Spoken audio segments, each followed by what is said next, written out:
ไม่ทรงค่าตัวใบมาด้วยวิดีโอคาเฮาในฉันตอบเรียกขับตะค่อยปันและเฮงลำนั่นเสียดำค่ะยินต้นขอบใจใหญ่ค่ะเขาเลยมาตุกกับเพิ่งมือเปิดเขาก็เป็นอันตุกอันหยาบวันมาทำใจถึงนั้นเนาะค่ะเนาะเขาขาดุมีอ๋อน้องเฮ็ดตำกุ้งอ่ะอ๋อโอเคขึ้นไทยไหมอ่ะเปี๊ยดิไทยกว่าวะมุกไก่ปีกดคิดแกนั่นปีน้องๆในเพจในตังโมตังเสียงในคานอก็เป็นน้องเสียงคำเต้ในเพจเป็นจัดเสียงหันคอมาในช่องมาห้องพี่ท้องเสียงจ้าในก็ปวดรังฟังปล่อยรังฟังพาปันสิกันค่ะไม่สูญค่ะลูกหัวใจนำค่ะพี่น้องไล่คาค่ะ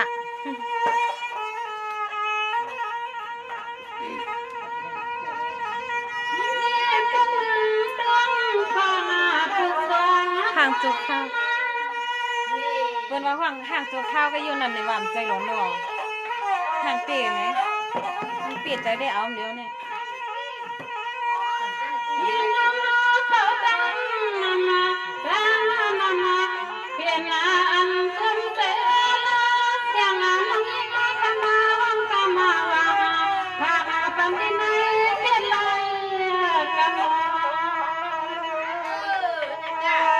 ผักสดโยก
ปัญญังเสอปีน้องไล่ค่ะอยู่ค่ะสิงอู้เมืองนางค่ะปัญญังเสอน้องพี่น้องไล่ค่ะอยู่ค่ะ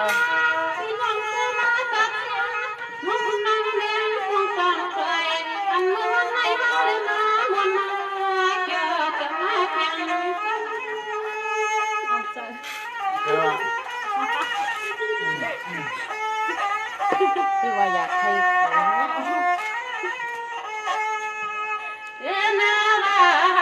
พี่น้องเอาลูกมาเจอมาจากเชียงรายก่อนเสียงให้ก่อน เป็นพิพา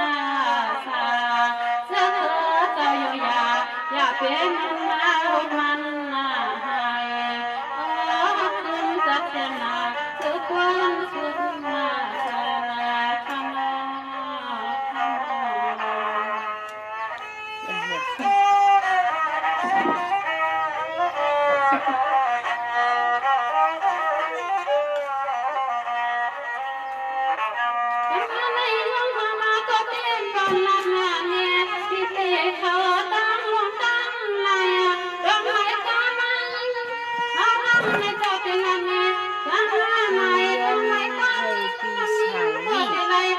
เหตุความฝันอันเฮาปีน้องมาถึงในเมืองไทยมีก็แค่นต่อครูวีเฮาคำได้มาค่ะเหมือนไหนเนาะเพราะเป็นป้อยเป็นลำย้อนมาเลยค่ะเหมือนไหนเฮาค่ะดูการดูงานให้มาคุยค่ะเนาะก็เป็นป้อยสั่งร่องป้อยหังไหนส่องเทย้อนมาเลยค่ะเนาะเหมือนในครูวีเฮาคำได้มาค่ะไปทางไหนเดี๋ยวก็อยากไปทางแต่ต้องไปเจอค่ะยามาในของเมืองในกายังมาทับเปียงทุกคนทุกคนพบในเจอมันล้วนอยู่กาเซ่เขาฮักอามาเก็บเพียงตัวลงใจเขาพี่ไปสุงค่ะพี่น้องมึงพังพี่น้องส้มเขาค่ะถ้ามีกับทุกคนเลยค่ะไม่มาว่าแซงมันเป็นไข่หมูค่ะนี่แหละที่เคยข้ามมาปีละเย็นค่ะน้องได้หักที่เขาตั้งใจจำค่ะหักเสียจำใจจำข้อในเนื้อน้องเด็กเจมีลมลอยขาดอย่างกันพี่น้องถ้าว่าใส่มะนาวมันจะตัดเผ็ดนะมันจะตัดเผ็ดว่าน้องไม่ได้ตัวเพียงตักเต็มเรือยิ่งจะมาพักแรงจับได้วันที่นั้นกูสวยแจ้ใจยวะ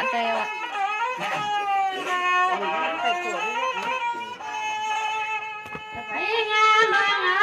หักเปียงกูเก่ากูเกลือนาสาในมุกเจอมาจากเชียงมาวันมาถึงให้กว่าคุณยามเลยเปียงข้าเปียงก่อนท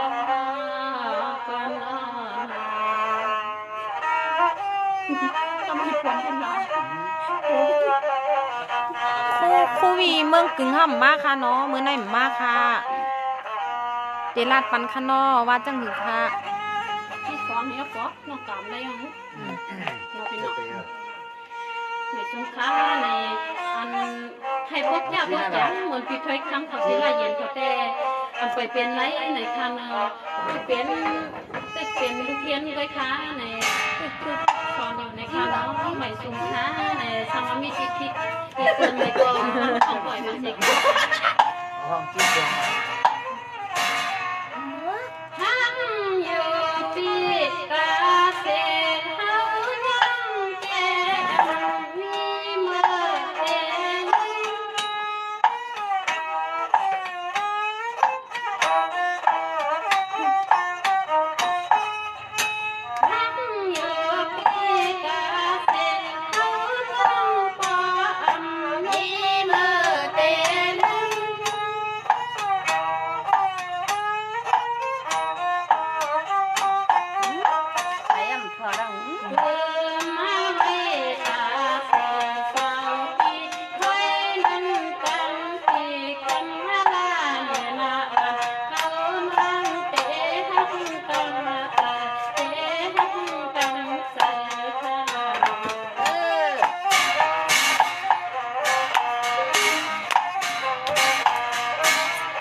ากไป